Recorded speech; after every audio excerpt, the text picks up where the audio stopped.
J'aimerais qu'on fasse une balade en voiture. Maintenant. Oui, juste toi et moi. Où tu veux aller? Je ne sais pas, juste conduire, voir où la route nous mène. Respirer, observer les rues, les gens, les quartiers. C'est juste une balade. Oui, parfois. Une femme a juste envie d'être assise à côté de son homme. Écouter la radio. Regarder la ville.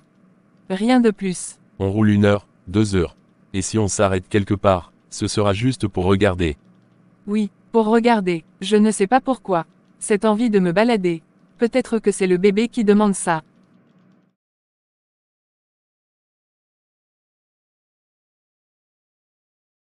J'espère que maman va trouver la maison de Victor. J'aimerais tellement qu'il sache que je suis enceinte de lui.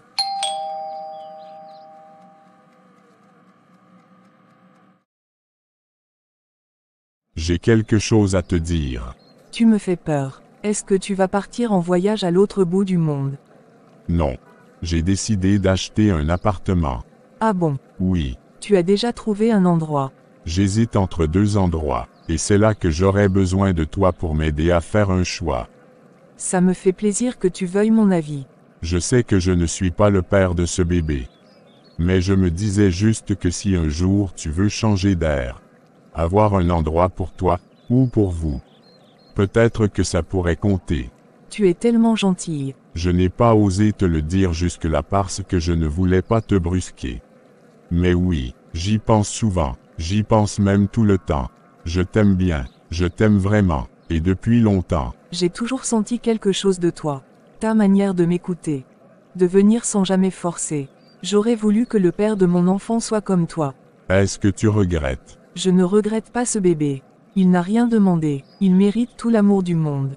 Et toi tu fais partie de ces gens capables de donner cet amour. Je t'aiderai, je serai là. Même si c'est pas mon enfant. Je ne veux pas être un homme qui tourne autour sans agir.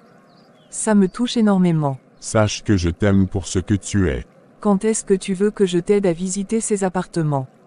Demain, ou après-demain, ça dépend de toi. D'accord.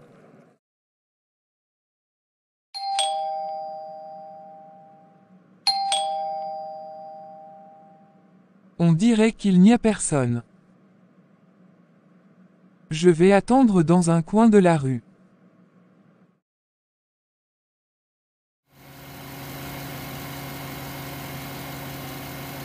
Et si on allait dans le quartier de ton ex-femme? Dans son quartier, pourquoi? Comme ça, pour voir à quoi ça ressemble. Je ne connais pas, et puis ce serait l'occasion de faire sa connaissance. Non, je ne veux pas. Ah bon, pourquoi? Je ne vais pas lui sauter dessus. C'est une question de respect. Je ne veux pas débarquer avec toi, comme ça devant elle. Ça la mettrait mal à l'aise. Elle se sentirait mal à l'aise de te voir avec une autre femme. C'est quand même marrant. Tu oublies que tu l'as déjà vue en compagnie d'un homme au restaurant et ce jour-là tu as fait des siennes. On n'a plus vraiment de contact. Alors aller la voir avec toi en plus, ça va lui faire quoi, à ton avis? Je ne veux pas lui faire du mal. Mais on peut au moins passer dans le quartier. On ne s'arrête pas, je ne descends pas, je veux juste voir de loin. Voir quoi? Peut-être que voir l'endroit m'aidera à comprendre certaines choses. Ce n'est pas une bonne idée. Pourquoi? Pour rien, je préfère qu'on parte dans un autre quartier.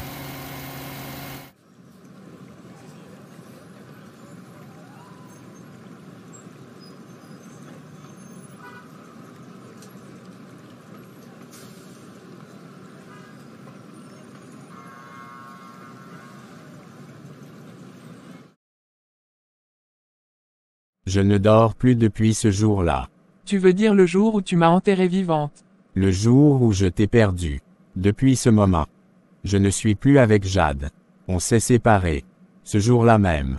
C'était fini. Tu veux dire que tu l'as quittée après m'avoir enterrée vivante? Tu veux que j'applaudisse? Je suis allé tous les jours dans cette forêt. Chaque jour. À la même heure. J'espérais. Je priais que tu réapparaisses. Je me disais, Nadine va revenir. Et tu crois que cette histoire va m'attendrir? Que je vais oublier la terre dans ma bouche? Et cris étouffés. La peur. Tu me sous-estimes. Je t'aimais, Nadine. Je t'aime. Et je suis prêt à tout pour me racheter. Tout. Recommencer. Te donner une vraie vie.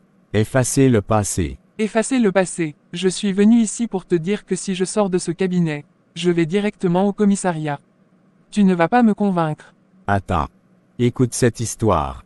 Une seule. Après. Si tu veux partir, Va. Mais écoute-la. Une autre de tes fables de psychologue. Vas-y, amuse-moi. Tu te souviens de la vieille maison. Près du fleuve. Celle où on s'était arrêté une fois parce que la pluie tombait trop fort. Tu m'avais dit que tu aimais cette odeur de bois humide. Oui, et alors? Après toi, je suis parti là-bas, seul, sans rien dire à personne. J'ai quitté la ville. Mon cabinet. J'ai vécu là pendant des semaines. Chaque matin. J'accrochais ton foulard que tu avais oublié dans ma voiture à une branche dehors. Je me disais, si elle passe par là, elle saura. Je sais, c'est injustifiable, mais je vais te dire quelque chose que personne ne sait. 3 jours plus tard, quand je t'ai laissé, je suis revenu. J'ai paniqué, j'ai creusé comme un fou, mais tu n'étais plus là. Le sol était vide. Tu m'attendais après m'avoir enterré. J'ai hurlé ton nom, j'ai couru partout, j'ai cru que je devenais fou. Je t'ai cherché pendant 3 jours. J'ai dormi dehors, je me suis lavé dans le fleuve. Tu mens. Tu sais ce que j'ai fait ensuite. J'ai été voir une voyante. Une vieille femme aveugle. Elle m'a dit, elle est vivante, mais elle n'est plus à toi. Elle reviendra. Mais tu seras déjà puni. Je suis là et tu seras puni. Je t'aime, et même si tu me fais arrêter, je t'aimerai encore derrière les barreaux. Parce que toi, tu es ma seule vérité dans ce monde de mensonges. Je vais me rendre, c'est la seule chose à faire. Ce que je t'ai fait, je ne peux pas l'effacer, mais je peux au moins l'assumer. Tu vas où? À la police, je vais leur raconter tout. Ils comprendront, peut-être, ou peut-être pas, mais je ne peux plus te regarder dans les yeux sans sentir le poids de ma faute. Non, ne bouge pas. Tu veux me protéger. Je veux te contrôler, et t'obliger à regarder ce que tu as fait, jour après jour, pas fuir dans une cellule où tout sera réglé en une signature. Je veux assumer mes fautes. Tu crois que t'enfermer, c'est assumer. Le vrai châtiment, c'est de vivre avec ta faute en face de ta victime. Tu veux que je reste ici avec toi mais tu me hais. Je ne peux pas t'haïr. Pas encore. Ce serait trop facile. J'ai encore assez de force pour te regarder souffrir. Et pour te donner une chance, mais à mes conditions. Je ne te mérite pas. Tu es encore là. Tu es vivante. Et tu me regardes sans me frapper. C'est déjà un miracle. J'ai commis un acte impardonnable. Tu crois que je serais ici si je te haïssais. Tu crois que je t'aurais regardé encore une seule fois si je ne ressentais rien. Tu devrais me détester. Je n'y arrive pas. Dieu m'est témoin. J'ai essayé. J'ai pleuré. J'ai hurlé. Mais je t'aime. C'est insensé. Mais c'est réel. Je t'aime. Nadine. Non, tu ne vas pas à la police. Pas maintenant. Pas comme ça. Ils ne comprendront pas. Ils vont t'enfermer, et moi je vais perdre l'homme que j'aime encore. Mais alors, je fais quoi? Je continue comme si de rien n'était. Je porte ce fardeau. Et je me cache derrière un faux sourire. On réfléchit ensemble. On reconstruit une vérité acceptable. Tu es psychologue. Tu sais comment les choses peuvent se tordre, s'interpréter. Alors on va faire ça ensemble. Tu veux qu'on crée un alibi? Oui, on va reconstruire ma disparition. On va expliquer mon absence. Inventer ce qui s'est passé. Et tout doit être cohérent. Date, témoin, comportement. Il faut que tout colle. Pourquoi tu fais ça pour moi? Parce que je ne veux pas te perdre une seconde fois. Parce que j'ai passé des jours à attendre que quelqu'un me sauve. Et quand j'ai ouvert les yeux, c'est toi que je voulais voir malgré tout. Je suis amoureuse, et je ne veux plus vivre sans but, sans foi, sans lendemain. Alors tu vas m'écouter maintenant. Si tu veux qu'on fasse ça, il y a une condition. Laquelle? Tu vas m'épouser, pas plus tard, pas un jour, pas peut-être. Tu vas me faire une promesse claire. Tu veux mon silence, tu veux ma protection, tu veux ma loyauté, mon amour. Alors fais de moi ta femme. Je veux porter ton nom.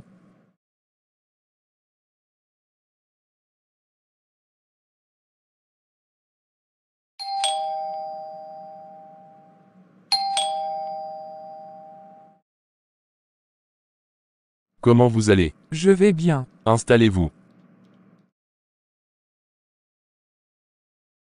Merci Victor. Je ne vais pas te prendre trop de temps. Et Lydia, elle va bien j'espère. Justement, c'est d'elle que je viens te parler. Qu'est-ce qu'il y a? Est-ce qu'elle est malade? Non, elle n'est pas malade. Mais elle est enceinte. Enceinte? Oui, Victor. Et c'est toi le père. Quoi, ce n'est pas possible. Depuis quand? Elle est enceinte de combien de mois? 6 mois. On est divorcés depuis des mois maintenant. Elle a appris qu'elle était enceinte après votre divorce. Elle est venue ici, 2 fois, mais c'est ta compagne qu'elle a trouvée. Quoi, elle est venue ici? Lydia est venue ici. Oui, Lydia est venue 2 fois. Et les 2 fois, c'est ta compagne qui l'a reçue. Elle n'a jamais voulu la laisser entrer. Elle disait que tu n'étais pas là. Elle ne m'a jamais rien dit. Jamais, même pas une seule fois elle ne m'a mentionné que Lydia était passée. Je pense que Lydia a fini par se dire que tu ne voulais pas savoir. Et crois-moi, elle a eu beaucoup de mal à encaisser ça. Mais pourquoi elle ne m'a pas appelé? Pourquoi elle ne m'a pas écrit? Pas un message. Tu crois qu'elle n'a pas essayé.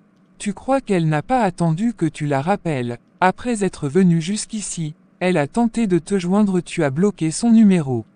Elle a utilisé mon téléphone pour t'appeler, tu n'as pas décroché. Effectivement, j'ai bloqué son numéro depuis longtemps. Mon amour, j'ai une bonne nouvelle à t'annoncer. Eunice, je te présente la mère de mon ex-femme. Tu n'avais rien à me dire. Rien du tout, même pas un tout petit détail. Je ne comprends pas ce que tu veux dire. Tu ne vois pas, mon ex-femme est passée ici. Elle est venue 2 fois. Et tu ne m'as jamais rien dit. Pourquoi? J'avais oublié. Tu veux la vérité. Elle m'a surprise. J'étais mal à l'aise. Je ne savais pas quoi faire. Et puis, elle ne voulait pas rester. Elle m'a juste dit qu'elle reviendrait. J'ai cru que c'était rien. Elle porte mon enfant. Ah bon, elle ne m'a jamais parlé de ça. Victor, je vais rentrer chez moi. Un instant, je vais chercher les clés de ma voiture pour te déposer. Non, ce n'est pas la peine. Je suis venu avec la voiture du papa de Lydia. Désolé si je ne suis pas venu à son enterrement.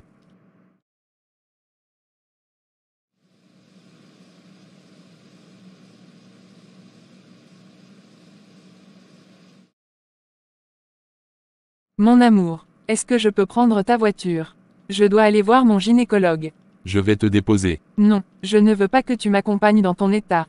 J'ai besoin des ondes positives.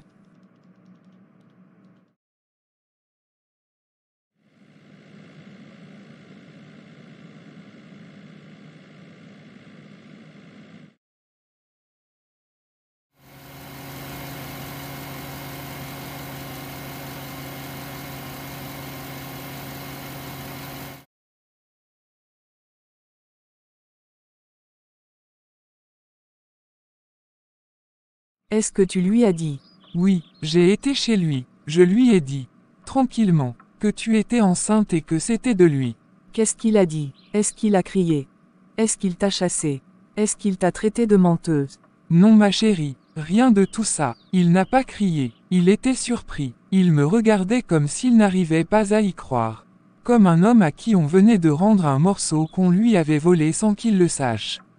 Dis-moi, est-ce qu'il était fâché? Pas fâché, pas déçu, mais triste. Oui, je crois que c'est le mot. Triste. Il était content, ça se voyait. Mais on sentait aussi qu'une partie de lui aurait voulu être là. À tes côtés, depuis le début, te tenir la main, entendre le cœur du bébé, t'apporter une bouteille d'eau glacée au milieu de la nuit. T'accompagner chez le médecin, poser sa main sur ton ventre. Est-ce que tu lui as dit que je suis allé le voir? Oui, je lui ai dit que c'est sa compagne que tu as trouvée. Comment il a réagi quand tu lui as dit ça? Il était surpris, parce qu'elle ne lui a rien dit.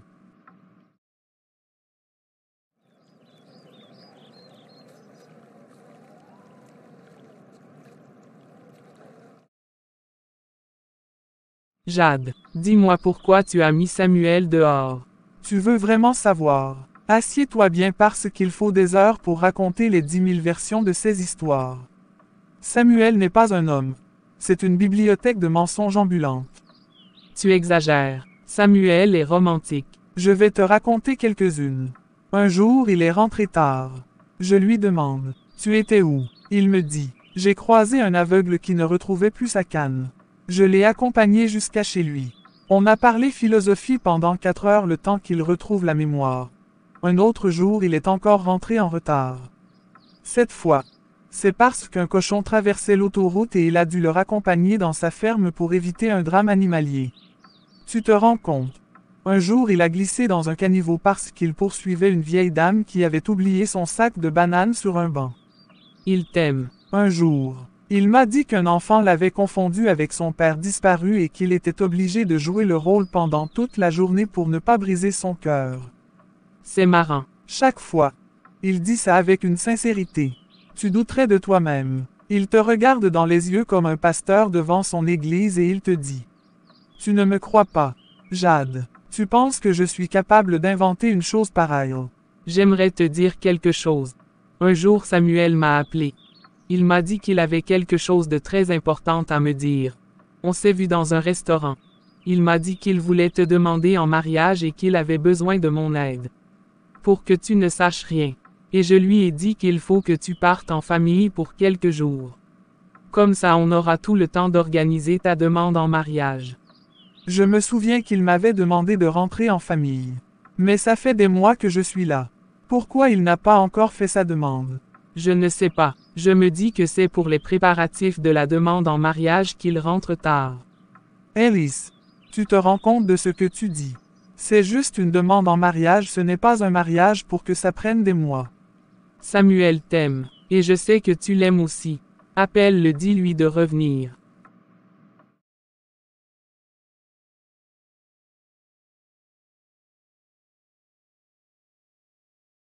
J'appelle Samuel, il ne décroche pas. Je vais aller le voir dans son cabinet. D'accord.